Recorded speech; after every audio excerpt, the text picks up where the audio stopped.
design concept reduces the drag at transonic speeds, allows the airplane to fly faster and farther. We've actually done aeronautics research for over 100 years. So NASA's predecessor was the National Advisory Committee for Aeronautics, the NACA field laboratories, and became part of NASA. And we've continued that tradition. They developed a lot of the theories for the people they had back there. They developed wind tunnels. We ran the wind tunnels actually 3 shifts a day because there was that much demand for the data from the companies, and that's who we were doing it for. We had lady computers who reduced the data for us. Ready to launch now. The X-15 was, in many ways, the ultimate research tool. The very first aircraft to fly into space and come back and land horizontally on a runway. We had to make the engine run in order to make the plane fly. It had to be dropped from altitude, it had to be started at altitude, and it had to have stable combustion, and we made it work. It was very much an experimental, one-of-a-kind laboratory in the sky to investigate the next great hurdle, which was hypersonics. And that's a problem we're still working on today. So we've always been trying to go farther, faster, higher. That's what mankind has always wanted to do, to explore. That's what NASA does, we explore. And now NASA is looking at a new X-plane so that we can make it a little bit easier to get across the country, about twice as fast. And the innovation there is actually the shape of the aircraft so that we can enable supersonic flight over land, and that'll open up a whole new industry. Here we are looking at how do we take all of those things that we've learned historically and place them in an aircraft that can actually fly faster than the speed of sound without creating the sonic boom.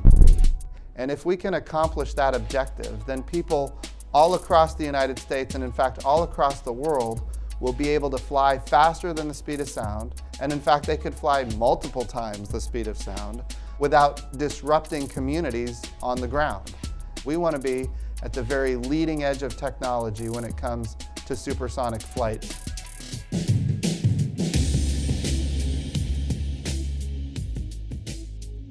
When you look out that window and you see that winglet, that was developed originally by NASA. There's so many things that NASA has done that we're with you when you fly.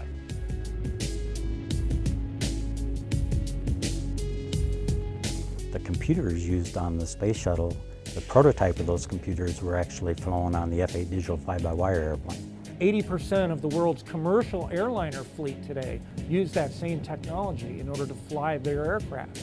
And almost all the military aircraft that are made today.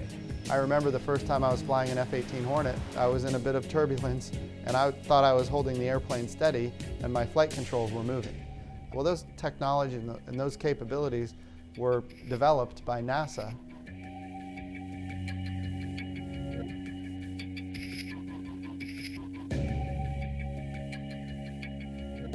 Electric propulsion is really just opens up the playing field for what you can do with airplanes. Vehicles that be an air taxi type vehicle where 2 or 3, 4 people would travel across a downtown area and be able to get to a destination much quicker than being stuck on the freeway.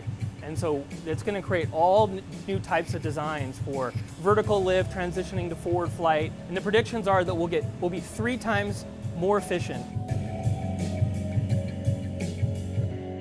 Unmanned aircraft systems follows in a long line of technologies that NASA always is pursuing to improve the quality of life for your everyday person, like to examine bridges or buildings that perhaps were damaged in an earthquake, find out where the damage is, could do that by never having to actually go into the building or walk on the bridge.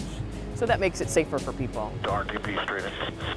NASA 836 registered. For 60 years we've been exploring. We stand on the shoulders of giants that came before us. They figured it out and we take it a little bit farther, a little bit farther. It's what we call pushing the envelope when you're a test pilot.